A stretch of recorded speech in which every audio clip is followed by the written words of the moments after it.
दोस्तों नमस्कार। दोस्तों यूपी की बिसात यानी सबका सब कुछ दांव पर। चार चेहरे खासतौर से उभर कर सामने आएंगे। अखिलेश यादव, मायावती, योगी आदित्यनाथ और प्रियंका गांधी। सबका सब कुछ दांव पर और इस दांव के आसरे आने वाले वक्त में सियासत की मोटी लकीर इस देश के भीतर में खींचेगी, जो इस बात को बतलाएगी कि सामाजिक समीकरण से क्या वाकई चुनाव जीता जा सकता है। वह यह भी बताएगी इस देश के जमीनी मुद्दे जो लोगों के पेट से जुड़े हैं, जो लोगों के रोजगार से जुड़े हैं, क्या वह भी कोई मायने रखते हैं। इस बिसात का मतलब यह भी है कि जब ताकत आपके पास हो तो फिर आप चुनाव को मैनेज कर सकते हो, यानी चुनाव में जीत अपने अनुकूल कर सकते हो, यह भी मैटर करेगा। और इतना ही नहीं, पैसा भी मायने रखेगा और ताकत का एहसास राजनीतिक दल अपने समीकरणों के आश्रय जीत का सेहरा पहनेंगे, या फिर सियासी ताकत का मतलब होगा तमाम संवैधानिक संस्थानों को सत्ता पाने के लिए अपने अनुकूल कर लेना। यानी एक ऐसी बिसात जो भारत में लोकतंत्र की असल परिभाषा को उत्तर प्रदेश में ही बताएगी। गढ़ी तो पहले जा चुकी है, लेकिन बताएगी अब। लेकिन इस बिसात का एक मतलब यह भी है कि यहां से जो मुद्दे निकलकर चुनावी जीत के साथ यानी जनादेश के आश्रय सामने आएंगे, वो आने वाले वक्त में भारत की सियासी तकदीर को लिख देंगे। वो बता देंगे इस देश के भीतर में 2024 में क्या होने वाला है। तो हमें लगता है कि आज एक एक पन्नों को इसलिए टटोलिए क्योंकि इस दौर में कहा जाता है चुनाव मैनेज हो जाता है। चुनाव में मुद्दे मायने नहीं रखते हैं। चुनाव के भीतर सामाजिक समीकरण मायने नहीं रखते हैं। चुनाव के भीतर गठबंधन भी मायने नहीं रखता है। मैटर करता है यानी मायने रखता है तो सिर्फ सत्ता और उसकी ताकत। उसके साथ पैसा भी होता है और उसके साथ एक खौफ भी होता है, जिसका खुला नजारा पंचायत चुनाव के वक्त हर किसी ने देख लिया। चुनाव परिणाम जो पंचायत अध्यक्षों को लेकर हुए, ऐसा रिकॉर्ड उत्तर प्रदेश में कभी नहीं बना जो इस बार बन गया। लेकिन जैसे ही मैनेज करने का शब्द हम आपको लेकर सामने आते हैं तो उसके साथ साथ कुछ पन्नों को और साथ में जोड़ते चले जाइए। याद कीजिए इस देश के भीतर में मंडल आंदोलन और उससे निकले छत्रप नेताओं की एक फौज जो कि उत्तर प्रदेश और बिहार में अपनी सत्ता को पाने के लिए बेचैन नजर आई। अपनी सत्ता का मतलब था अपनी जाति की सत्ता, और जाति को ही उन्होंने अपने प्रदेश के छत्रप के तौर पर वहां पर गद्दी पर बैठकर इसका एहसास करा दिया कि इनकी ताकत राष्ट्रीय दलों से कहीं ज्यादा है। लेकिन वक्त का पहिया 30 बरस तक घूम चुका है, तो क्या उत्तर प्रदेश की सियासत में पहली बार ऐसी परिस्थिति आ रही है जहां छत्रप उनकी उम्र पूरी हो चली है, या फिर छत्रप सही मायने में डिक्टेट करेंगे आने वाले वक्त में राष्ट्रीय राजनीतिक दलों को भी। और छोटे छोटे समुदाय, छोटे छोटे जातियों में सिमटे हुए समुदाय, वह भी गठबंधन के आश्रय अपनी ताकत का एहसास क्या वाकई उत्तर प्रदेश की सियासत को करा पाएंगे इस चुनाव में। तो आइए बिसात की शुरुआत तो उस चुनावी मैनेज करने की दिशा से ही उठाई जाए जो जिला पंचायत अध्यक्षों की चुनाव में नजर आया, जिसने एक नए तरीके की इबारत लिख डाली। इबारत और तमाम शब्दों का इस्तेमाल हमने मैनेज करना इसलिए किया क्योंकि इससे पहले इतनी कम संख्या में जिला पंचायत सदस्यों के साथ जो भी पॉलिटिकल पार्टी रही हो, लेकिन इतनी बड़ी तादाद में उसके अध्यक्ष बन जाएं, ऐसा कभी नहीं हुआ है। अखिलेश यादव ने अपने दौर में रिकॉर्ड बनाया था 2100 पंचायत सदस्य हुआ करते थे।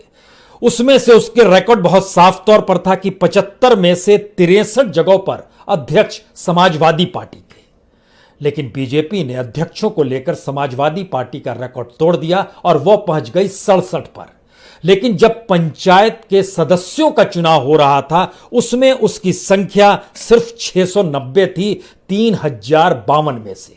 समाजवादी पार्टी उसके ऊपर थी 747 के साथ। सवाल यह है कि 690 बीजेपी के पंचायत सदस्य जो 67 जगहों पर अध्यक्ष के तौर पर बन जाते हैं, और उसमें भी एक बड़ी कतार नजर आती है जहां पर निर्विरोध चुने जाते हैं।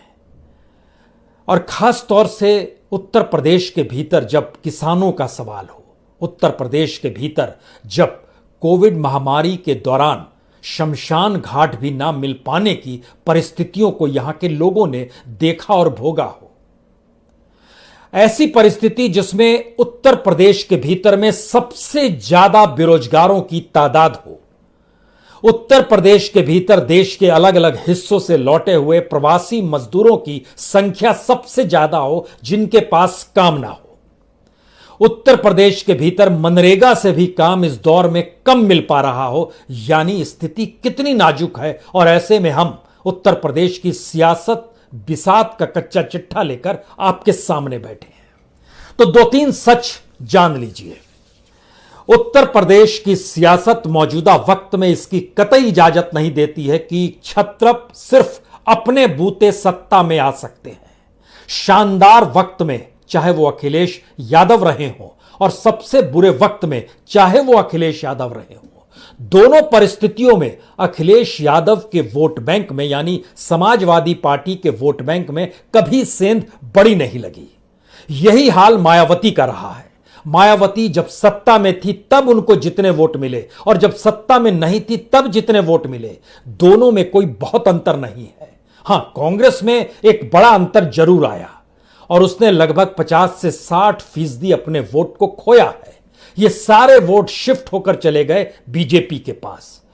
यानी 1990 से पहले कांग्रेस का राज हुआ करता था, ब्राह्मणों का वर्चस्व हुआ करता था। उत्तर प्रदेश की सियासत के भीतर में छोटी और मंझोली जातियां जो थी वह सिर्फ सत्ता के साथ जुड़ना चाहती थी। दोबारा क्या ऐसी स्थिति आ रही है? और अगर ऐसी स्थिति आ रही है तो इसके मतलब और मायने क्या होंगे? खास तौर से इस पंचायत अध्यक्ष के चुनाव ने जब जतला दिया कि दरअसल मैनेज करने आना चाहिए और योगी आदित्यनाथ और स्वतंत्र देव सिंह जो कि बीजेपी के प्रदेश अध्यक्ष हैं, उन्होंने चीजें मैनेज करके बतला दी। एक झटके में सारे निर्दलीय उनके साथ खड़े हो गए। एक झटके में कई जगहों पर निर्विरोध की स्थिति आ गई और दूसरे राजनीतिक दल वहां पर चूत चपाड़ ना कर सके। यह होती है ताकत। और इस ताकत का एहसास तो उत्तर प्रदेश के विधानसभा चुनाव में तब कहीं ज्यादा व्यापक होगा जब सामने सबको 2024 नजर आ रहा होगा। और 2024 का मतलब दिल्ली की सत्ता, और दिल्ली की सत्ता कतई नहीं चाहेगी कि यूपी किसी भी हालत में उसके हाथ से निकल जाए। तो फिर सच क्या है? और इस सच के आईन में क्या वाकई ऐसी परिस्थिति है कि छोटे छोटे दल जिसे समाजवादी पार्टी खोज रही है एक साथ मिला ले तो वह चुनाव जीत जाएगी क्या? मायावती जो अपने तौर पर यह मानती रही है कि उनके साथ एक वोट बैंक है, वो वोट बैंक कभी बिखरेगा नहीं और उनके साथ अगर मुसलमान भी जुड़ जाएं तो भी वह सत्ता में आ पाएंगी क्या? ये एक ऐसे सवाल हैं अखिलेश यादव और मायावती को लेकर जिन सवालों का जवाब शुरू में आपको गणित के जरिए समझना होगा। यह गणित इसलिए मायने रखता है कि किसे कितना वोट मिला है और उस वोट के आश्रय क्या देखा जाए, हमें लगता है यह परखने की जरूरत है। जिस वक्त उत्तर प्रदेश में 2012 में समाजवादी पार्टी की सरकार थी, उस वक्त उसको कुल वोट जो मिले थे वह 2 करोड़ 20 लाख मिले थे। जी, कुल वोट 2 करोड़ 20 लाख मिले थे समाजवादी पार्टी को। और 2017 में जब वो सत्ता में नहीं, उसके पास सिर्फ 47 विधायक बचे, यानी 224 से निकलकर 47 विधायकों पर जब वो आ गई तब उसको वोट मिले तकरीबन 1 करोड़ 90 लाख। यानी मिलाइएगा तो सिर्फ 30 लाख वोट ही कम हुए थे। तो 30 लाख में उसके लगभग 180 सीट गायब हो गई समाजवादी पार्टी की। लेकिन वोट में देखिए बहुत अंतर नहीं पड़ा। ठीक इसी तरीके से अगर मायावती को परखिएगा तो 2012 में जब अखिलेश यादव सरकार बना रहे थे तो मायावती को वोट 1 करोड़ 96 लाख मिले थे। और 2017 में जब बीजेपी सत्ता बना रही थी तो उसके सामने भी उसके वोट में कमी जो आई सिर्फ 3 से 4 लाख की कमी आई। 1 करोड़ 96 लाख से घटकर 1 करोड़ 92 लाख हो गए। यानी मायावती का वोट बैंक 2012-2017 इंटैक्ट रहा। अब 2021 सामने है। उससे पहले चले चलिए जब मायावती की अपनी सत्ता थी वो साल 2007 हुआ करता था। 2007 में भी मायावती को वोट जो मिले थे तकरीबन 1.5 करोड़ वोट मिले थे, 1 करोड़ 58 लाख। और उस वक्त वो सत्ता में आई थी 206 सीटों के साथ। गणित बहुत साफ कहता है 403 सीट उत्तर प्रदेश में है तो 202 सीट आपके पास होनी चाहिए। और मायावती 206 सीट जीत गई थी 1,58,00,000 वोट के साथ, और उनसे कुछ ही वोट कम थी समाजवादी पार्टी की 1,32,00,000, यानी अंतर तकरीबन 26 लाख का। ध्यान दीजिए, 26 लाख के वोट के अंतर में समाजवादी पार्टी हार जाती है, मायावती सत्ता बना लेती है 2007 में। 2012 आता है तो तकरीबन 24 लाख के अंतर पर समाजवादी पार्टी आगे निकलती है मायावती से, और वह 224 सीट के साथ सत्ता बना लेती है। मायावती के पास सिर्फ 80 सीट आती है। इस दौर में हमने आपसे जिक्र ना कांग्रेस का किया है ना ही बीजेपी का किया है, और यही सबसे बड़ा सवाल छुपा हुआ है। जब इनके वोट अपने गोल्डन वक्त में और अपने विभत्स स्थितियों में भी लगभग बराबर रहे, अंतर मैक्सिमम 30 लाख का पड़ा, जो बहुत बड़ा असर नहीं डालता है, तो इसका मतलब है कि 2021 के चुनाव में भी इनका वोट बैंक तकरीबन 2 करोड़ के इर्द गिर्द ही रहेगा। अब यहां से सवाल आता है कि कांग्रेस का एनालिसिस यहां पर इसलिए जरूरी है क्योंकि कांग्रेस के सारे वोट बैंक शिफ्ट अलग अलग तरीके से मंडल कमीशन के दौर में जो भी ओबीसी के वोट थे वह सीधे समाजवादी पार्टी में चले गए। उसमें जनता दल हुआ करता था, लेकिन बाद में वह समाजवादी पार्टी के तौर पर आया। मायावती निकल कर आई तो फिर ओबीसी के बाद जो एससी वोट थे वह शिफ्ट हो गए, कांग्रेस के उधर चले गए। अपर कास्ट और ओबीसी में लड़ाई शुरू हुई, समाजवादी पार्टी और बीजेपी के भीतर अपर कास्ट के वोट सीधे सीधे बीजेपी के पास चले गए। यानी कांग्रेस ने सिर्फ गंवाया ही गंवाया, और इन 3 सालों के दौर में, यानी 30 साल पहले कांग्रेस हुआ करती थी, सही मायने में कहें तो 32 साल पहले हुआ करती थी। उस वक्त और आज की स्थिति में कांग्रेस की हथेली बिल्कुल खाली है, उसके हाथ में कुछ भी नहीं है। यानी उसे क्या पाना है क्या गंवाना है वो नहीं जानती है, शायद इसीलिए वो गायब है, वो लापता है, वो कहीं नजर नहीं आ रही है, और होड़ मची हुई है कि हम अकेले लड़ेंगे। मायावती कहती है और अखिलेश कहते हैं हम अकेले लड़ेंगे, तो यहां पर सीधा जवाब निकल कर आता है, यह दोनों अगर अकेले लड़ेंगे तो दोनों चुनाव नहीं जीत पाएंगे। ना अखिलेश यादव चुनाव जीत पाएंगे, ना ही मायावती चुनाव जीत पाएंगी, यानी सत्ता पा पाएंगी। उनके वोट बैंक में बहुत अंतर नहीं आने वाला है, वही स्थिति रहेगी जो 2007 में थी, 2012 में थी, 2017 में रही, कोई अंतर नहीं आएगा। और यहां से सवाल निकलता है तब कांग्रेस की स्थिति क्या हो सकती है। असल में जितने भी छोटे छोटे दल हैं, वो छोटे दल अपने तौर पर बार्गेनिंग जब करते हैं तो वह उस दल के साथ बार्गेनिंग करना चाहते हैं जो सत्ता में आ रही हो। लेकिन उत्तर प्रदेश का सच यह है कि क्षत्रपों के वोट शिफ्ट दूसरी पॉलिटिकल पार्टी में नहीं हुए। यादवों के वोट कांग्रेस को नहीं मिले। 2017 में राहुल गांधी और अखिलेश यादव एक साथ बैठकर गठबंधन कर रहे थे, लेकिन वोट ट्रांसफर कांग्रेस में नहीं गए, समाजवादी पार्टी के। कांग्रेस राष्ट्रीय पार्टी है, उसके वोट ट्रांसफर जरूर हुए, जिसका कुछ लाभ समाजवादी पार्टी को मिला। लेकिन सबसे बड़ी बात यह है कि 2017 का चुनाव प्रधानमंत्री मोदी के चेहरे के आसरे था। उस वक्त मोदी उड़ान पर थे, लार्जर देन लाइफ थे, और खास तौर से उन्होंने बनारस की जो लोकसभा सीट ली थी वह उत्तर प्रदेश में एक तरीके से हृदय का रोल कर रही थी। यानी अयोध्या से बनारस और दूसरी तरफ आप दिल्ली से जब निकलिएगा तो वह लखनऊ तक की परिस्थिति का रास्ता नरेंद्र मोदी के जरिए बहुत साफ तौर पर बड़ा करती चली गई बीजेपी की। इसीलिए कांग्रेस से पहले एक बार बीजेपी को परख लीजिए, क्योंकि 2012 में जब अखिलेश की सरकार हुआ करती थी उस वक्त संयोग से जितने वोट कांग्रेस के थे उतने ही वोट बीजेपी के थे। 2012 यानी आज की तारीख में 9 साल पहले हम आपको ले गए। उस वक्त कांग्रेस के वोट थे 1,13,71,000 और बीजेपी के वोट थे 1,13,71,000। लगभग दोनों वोट बराबर थे। लेकिन 5 वर्ष के बाद जब चुनाव होता है तो कांग्रेस के 60% वोट चले जाते हैं, गायब हो जाते हैं। वह 1,13,00,000 से घटकर 54 लाख पर आ जाती है, 54 लाख पर यह वोट कांग्रेस के मिले। लेकिन बीजेपी दूसरी तरफ 1,13,00,000 से 3 गुना ज्यादा यानी 3,44,00,000 वोट पा लेती है।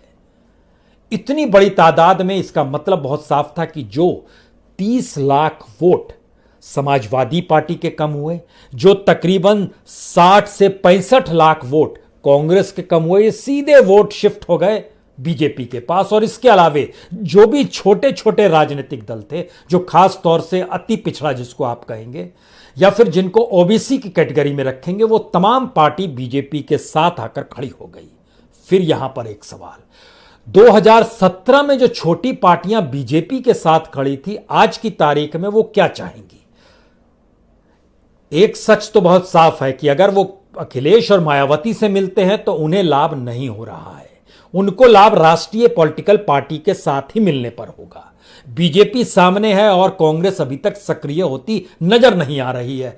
प्रियंका गांधी अपने तौर पर सक्रिय अलग अलग मुद्दों को लेकर जरूर नजर आई, लेकिन वो संगठन गायब है, वो परिस्थिति गायब है जिसमें सीधे तौर पर योगी को चेतावनी देते हुए प्रियंका गांधी नजर आए, या चुनौती देते हुए प्रियंका गांधी नजर आए, या कांग्रेस बीजेपी को उत्तर प्रदेश में चुनौती देती हुई नजर आए। यानी विपक्ष के तौर पर चुनौती देने वाली पार्टी कांग्रेस हो जाए। फिलहाल वह अखिलेश यादव है। अखिलेश यादव का विपक्ष में रहना और चुनौती देना बीजेपी के लिए फिट केस है। यह ठीक वैसा ही केस है जैसे ओवैसी कहते हैं 2022 में आप नहीं बन पाएंगे, सत्ता नहीं आ पाएगी आपके पास, और उस पर योगी आदित्यनाथ कहते हैं चैलेंज स्वीकार करता हूं। तो एआईएमआईएम की कोई हैसियत है? उसका सच भी अगर आपको जानना है तो जरा समझिए कि इस 2017 में ओवैसी की पार्टी को सिर्फ 2 लाख वोट मिले थे, एक्यूरेट 2,04,142 वोट मिले थे। उत्तर प्रदेश की लगभग 38 सीटों पर उनके उम्मीदवार थे, एक भी कैंडिडेट नहीं जीत पाया। यह ठीक वैसे ही है जैसे शिवसेना है। शिवसेना ने 57 जगहों पर अपने उम्मीदवारों को खड़ा कर दिया, एक भी सीट नहीं जीत पाई और वोट मिले 88,000। उसको तो मान लीजिए 2,04,000 मिल भी गए, लेकिन वह चैलेंज कर रहा है। अब यहां पर सवाल है, छिटपुट और दल जो है उसमें एक अपना दल है, उसमें एक निषाद है, उसमें एक सुखदेव भारतीय समाज पार्टी है, एसबीएसपी। यह 3 राजनीतिक दल जो हैं अगर अपने बूते चुनाव लड़ते हैं तो इनके हाथ में कुछ नहीं आएगा। इनकी अपने समुदाय के भीतर वोट बैंक की स्थिति अनुकूल है, लेकिन उसके बावजूद भी ये अकेले कुछ नहीं कर सकते हैं। अपना दल ने समझौता किया तो 11 सीटों पर चुनाव लड़ी और 9 पर जीत गए, और इनको वोट तकरीबन 8.5 लाख मिले, 8,51,336 वोट। निषाद पार्टी ने 72 सीटों पर चुनाव लड़ा, छिटपुट इधर उधर समझौता करते घूमती रही, उसमें भी वोट बट गए। 72 सीटों पर लड़ा और 1 सीट मिल पाई और इनको वोट मिले तकरीबन 5,40,000।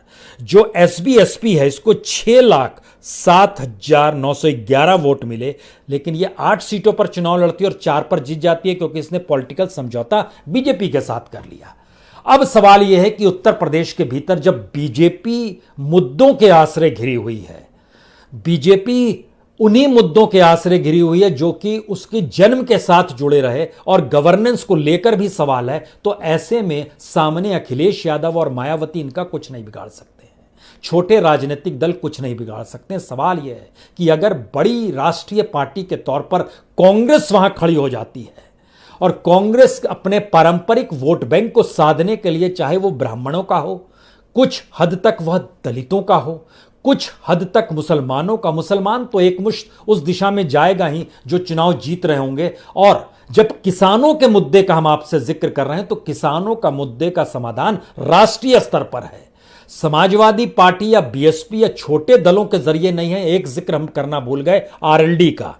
आरएलडी इसलिए बड़ी महत्वपूर्ण है क्योंकि आरएलडी इस खास तौर से पश्चिमी उत्तर प्रदेश में उसकी हैसियत बड़ी ताकतवर है और शायद इसीलिए समाजवादी पार्टी हर हाल में उसके साथ समझौता करने की दिशा में आ गई और कहा जीत जाएंगे तो आपको डिप्टी सीएम का पद दे देंगे, जो जयंत चौधरी को कहा गया, जो अजीत सिंह के पुत्र हैं, चौधरी चरण सिंह के पोते हैं।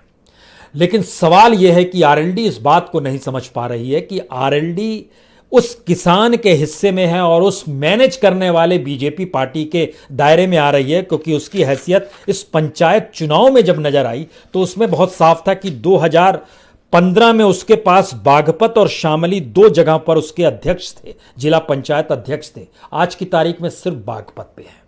और पश्चिमी उत्तर प्रदेश के भीतर का अनूठा सच यह है, जिस लिहाज से बीजेपी यहां के 14 जिला पंचायत अध्यक्ष पदों में से 14 में से 13 पर जीत गई, 7 निर्विरोध हो गए, 6 पर जीत हासिल कर ली। यह मैसेज बहुत साफ है। सिर्फ बागपत छोड़ के पूरे पश्चिमी उत्तर प्रदेश में, जो कि किसान का बेल्ट है, जहां से राकेश टिकैत भी आते हैं। राकेश टिकैत भी चुनाव लड़ चुके हैं आरएलडी के साथ मिलकर, वह भी नहीं जीत पाए थे, वहां भी जमानत जब्त हुई थी। लेकिन सवाल है कि इस वक्त क्या वाकई मुद्दे मायने रखेंगे या चुनाव को मैनेज करना मायने रखेगा।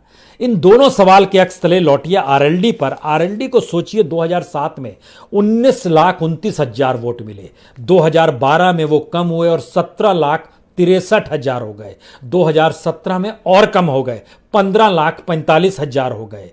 2007 में 10 सीट जीतती है, 2012 में 9 सीट और 2017 में सिर्फ 1 सीट जीत पाती है। तो आरएलडी जैसी पार्टी भी अगर हाशिए पर है तो वहां पर एआईएम, अपना दल, निषाद, एसबीएसपी क्या मायने रखेंगे। कांग्रेस का कमजोर होना समाजवादी पार्टी के लिए खतरे की घंटी है। इस बात को समाजवादी पार्टी नहीं समझ पाई और समाजवादी पार्टी ने खुद को इतना ताकतवर मान लिया कि जहां पर उसके अपने वोट बैंक से इतर उसके पास वोट आ जाएंगे तो जातियों की दबंगई और सामाजिक समीकरण इस बात की इजाजत ही नहीं देते हैं कि किसी भी हालत में सामाजिक समीकरण समाजवादी पार्टी के अनुकूल हो जाए। लेकिन यहां पर एक बात और थोड़ी सी समझनी होगी, 2012 के चुनाव हो या 2017 के चुनाव हो, उत्तर प्रदेश के भीतर में तकरीबन 5 से 5.5 करोड़, 5 करोड़ 29 लाख 2012 में और 5 करोड़ 40 लाख तकरीबन 2017 में इतने लोगों ने वोट ही नहीं दिया। जबकि हर कोई जानता है कि मुस्लिम तबका 100% वोट डालता है, दलित तबका 100% वोट डालता है, यादव 100% वोट डालेगा और अब तो निषाद आ गए हैं तो वह भी 100% डालेंगे। अलग अलग जातियों से बनी हुई जो पॉलिटिकल पार्टी है उनके साथ जुड़े हुए दल भी तो पूरा वोट डालेंगे। तो फिर वो कौन लोग हैं जो उत्तर प्रदेश के भीतर में 5 करोड़ लोगों ने वोट नहीं डाले और यह 5 करोड़ बीजेपी पर भारी पड़ जाते हैं, जिस बीजेपी को 3 करोड़ 44 लाख वोट 2017 में मिले और वो 300 का आंकड़ा भी पार कर गई। यहां पर असल चीज समझने की जरूरत है। क्या कांग्रेस जागृत हो सकती है? क्या कांग्रेस को जागृत करने के लिए छत्रप उनके साथ खड़े हो सकते हैं?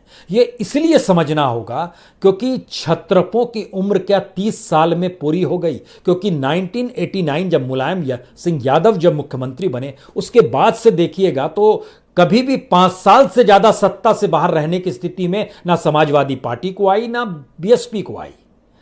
लेकिन अगर अब बीजेपी जीतती है और ये 10 साल बाहर, यानी ये पार्टी के लिए, पार्टी को एक साथ रख पाना भी इनके लिए मुश्किल हो जाएगा जब आने वाले 5 साल इनको यूं ही सत्ता से बाहर रहकर बिताने होंगे।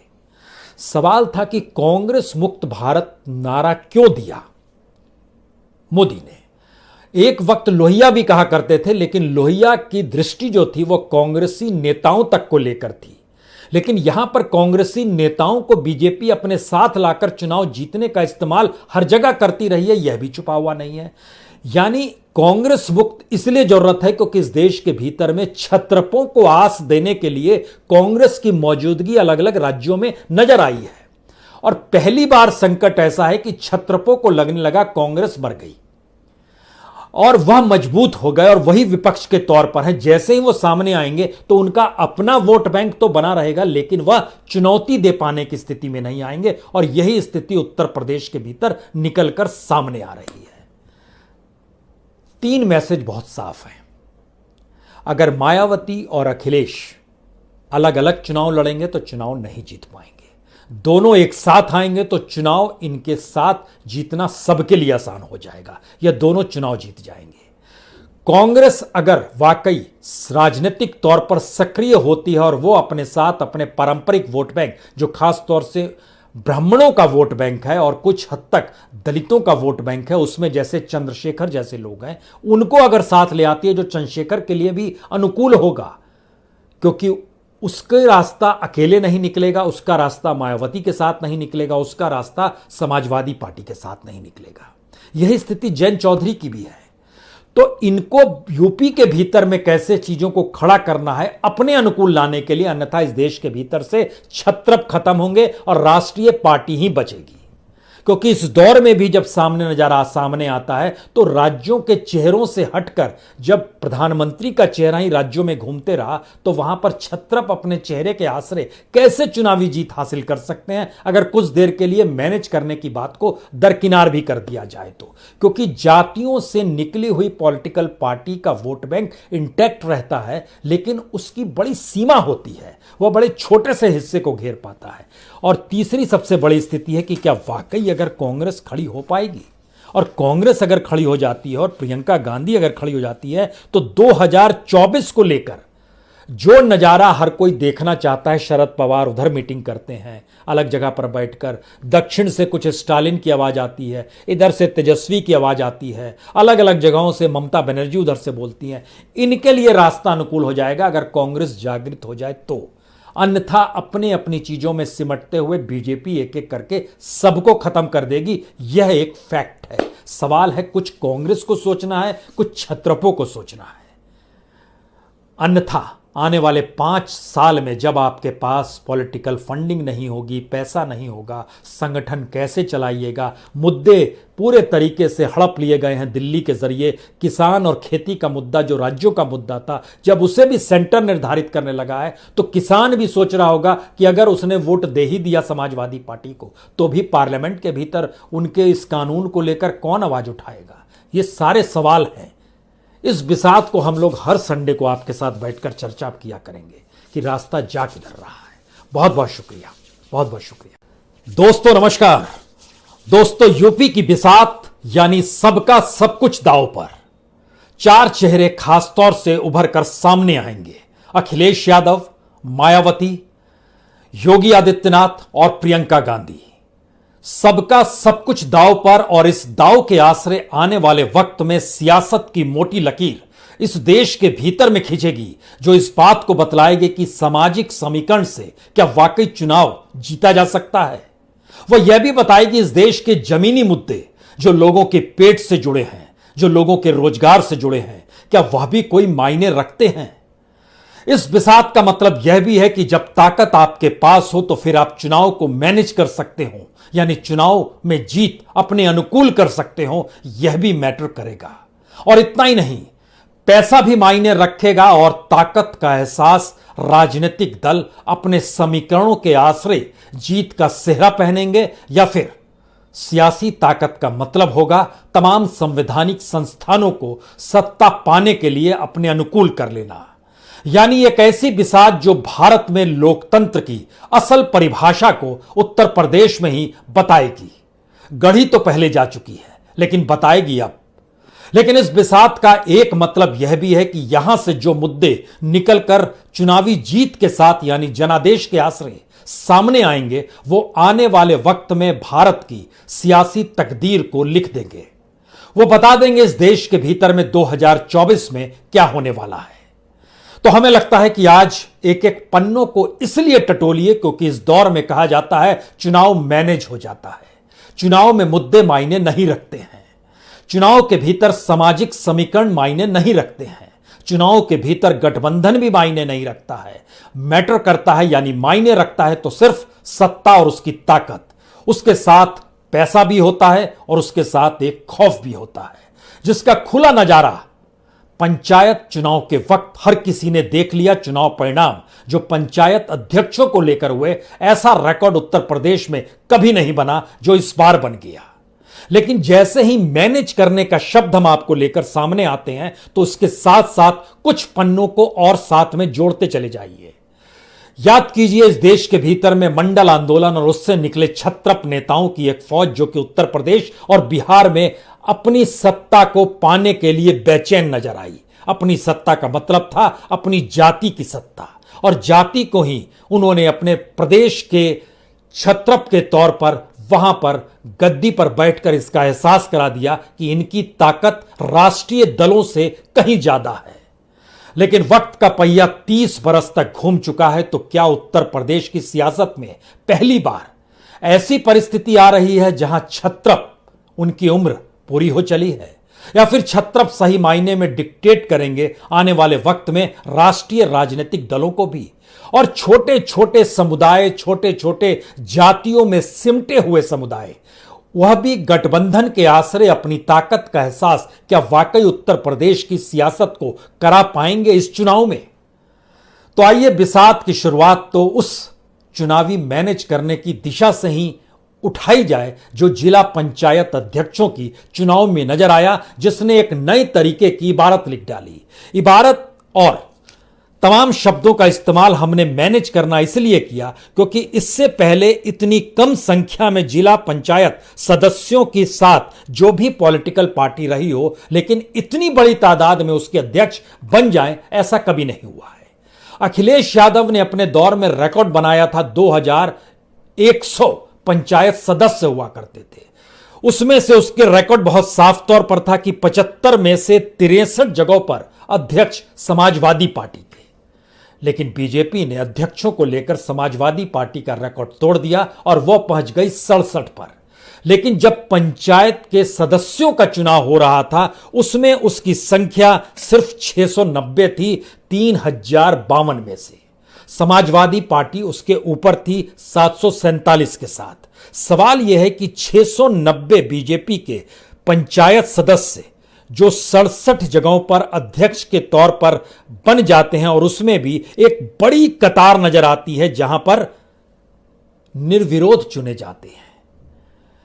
और खास तौर से उत्तर प्रदेश के भीतर जब किसानों का सवाल हो, उत्तर प्रदेश के भीतर जब कोविड महामारी के दौरान शमशान घाट भी ना मिल पाने की परिस्थितियों को यहां के लोगों ने देखा और भोगा हो, ऐसी परिस्थिति जिसमें उत्तर प्रदेश के भीतर में सबसे ज्यादा बेरोजगारों की तादाद हो, उत्तर प्रदेश के भीतर देश के अलग अलग हिस्सों से लौटे हुए प्रवासी मजदूरों की संख्या सबसे ज्यादा हो जिनके पास काम ना हो, उत्तर प्रदेश के भीतर मनरेगा से भी काम इस दौर में कम मिल पा रहा हो, यानी स्थिति कितनी नाजुक है। और ऐसे में हम उत्तर प्रदेश की